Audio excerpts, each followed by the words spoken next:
নমস্কার বন্ধুরা, কেমন আছো তোমরা সবাই? রিনা কিচেনে আবার তোমাদেরকে অনেক অনেক স্বাগত। তো দেখো, আজকে আমি একদম মালপোয়া রেসিপি তোমাদের সাথে শেয়ার করব। গুড়ের মালপোয়া কিভাবে তোমরা বাড়িতে এরকম নরম তুলতুলে মালপোয়া বানাবে, আজকের এই রেসিপিটা দেখলে কিন্তু তোমরা সহজেই বাড়িতে বানিয়ে নিতে পারবে। তো বন্ধুরা, আমার ভিডিওটি কেমন লাগলো অবশ্যই কমেন্ট করে বলবে, আর চ্যানেলটিকে অবশ্যই সাবস্ক্রাইব করে দেবে, আর অবশ্যই রেসিপিটা স্কিপ করবে না, পুরো ভিডিওটা দেখবে। তো দেখো, মালপোয়া বানানোর জন্য এখানে কিন্তু আমি খেজুরের গুড়গুলোকে ভালো করে জাল দিয়ে গুলিয়ে নিয়েছি। তো খেজুরের গুড়গুলো কিন্তু দানা দানা হয়, ওই জন্য কিন্তু আমি এটা ভেঙে একদম একটু পরিমাণে জল দিয়ে ভালো করে কিন্তু গ্যাসে ভালো করে বসিয়ে কিন্তু গলে নিয়েছি, যাতে গুড়গুলো একদম দানা দানা না হয়ে থাকে। তো গুড় আর গুড়ের জলটা কিন্তু একটু গরম থাকা অবস্থায় এখানে কিন্তু আমি দুধ পাউডারের গুঁড়ো দিয়ে দিয়েছি। দুধ পাউডারের গুঁড়োগুলো কিন্তু ভালো করে এখানে দিয়ে এখন কিন্তু আমি এখানে যেটা মেন হয় মালপোয়ার জন্য, এখানে আতপ চালের গুঁড়ো, সেগুলো কিন্তু দিয়ে দিচ্ছি। তো গুড়ের জলটাকে কিন্তু আমি একটু গরম রেখেছিলাম, তাহলে কিন্তু এটা খুব সুন্দর ভালো গলে যাবে। তো দেখো, এখানে কিন্তু একটু একটু করে আতপ চালের গুঁড়ো দিয়ে আমি কিন্তু একটা ঘন করে ব্যাটার তৈরি করে নেব। তো একবারে আতপ চালের গুঁড়োগুলো কিন্তু আমি দেব না, একটু একটু করে চালের গুঁড়ো দিয়ে একটু একটু করে এইভাবে নেড়ে চেড়ে কিন্তু আমি একটা ঘন করে ব্যাটার তৈরি করে নেব।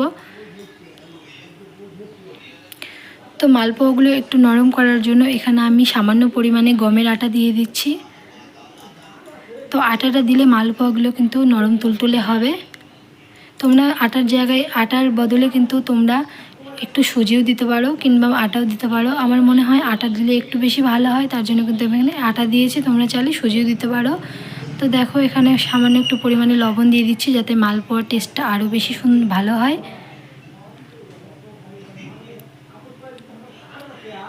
তো এখন কিন্তু হাতা দিয়ে এইভাবে কিন্তু মাখলে কিন্তু ভালো হচ্ছে না, এই জন্য কিন্তু আমি হাতাটা রেখে হাত দিয়ে কিন্তু এইভাবে দেখো ফেটিয়ে ভালো করে মাখিয়ে নিচ্ছি।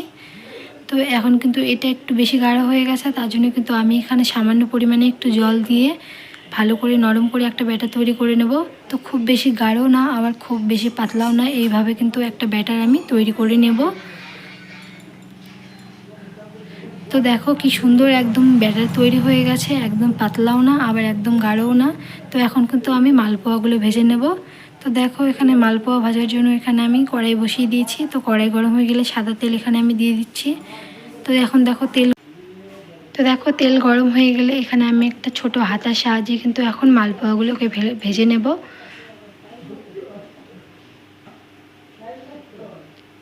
তো দেখো, তেলটা কি সুন্দরভাবে কিন্তু একদম মালপোয়াগুলো ফুলে উঠেছে। তো এইভাবে করে কিন্তু আমি এখন ভেজে নেব। তো দেখো, এটা যেহেতু গুড়ের, ওই জন্য কিন্তু এর কালারটা লাল হচ্ছে। তো তোমরা যদি চিনি দিয়ে করো সেই পরিবর্তে কিন্তু সাদা কালার হবে। তো বন্ধুরা, তেলটা একটু বেশি গরম হয়ে গেছে, এই জন্য কিন্তু মালপোয়াগুলোর কালারটা একটু বেশি হয়ে যাচ্ছে। তো আমি কিন্তু তেল কিন্তু এখন একটু গ্যাসের ফ্লেমটা কিন্তু একটু লো করে দিয়ে এখন কিন্তু আমি তেলটাকে একটু ভালো করে ঠান্ডা করে তারপর ভেজে নেব। তো তেলটা বেশি গরম হয়ে গেছে, এই জন্য কিন্তু মালপোয়াগুলো একটু বেশি লাল হয়ে যাচ্ছে, কিন্তু কোনো ব্যাপার না, পুড়ে কিন্তু যাচ্ছে না, একটু লাল হচ্ছে, তার জন্য কিন্তু এরকম মনে হচ্ছে। তো দেখো, তেলটা কিন্তু এখন আমি ঠান্ডা করে ভালো করে ভেজে নেব মালপোয়াগুলো।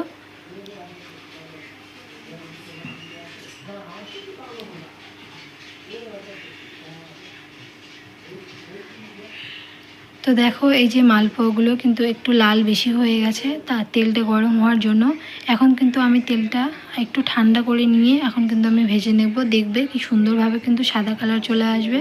এই যে দেখো, তেলটা ঠান্ডা করার ফলে কিন্তু এখন দেখো সাদা কালার হয়ে গেছে।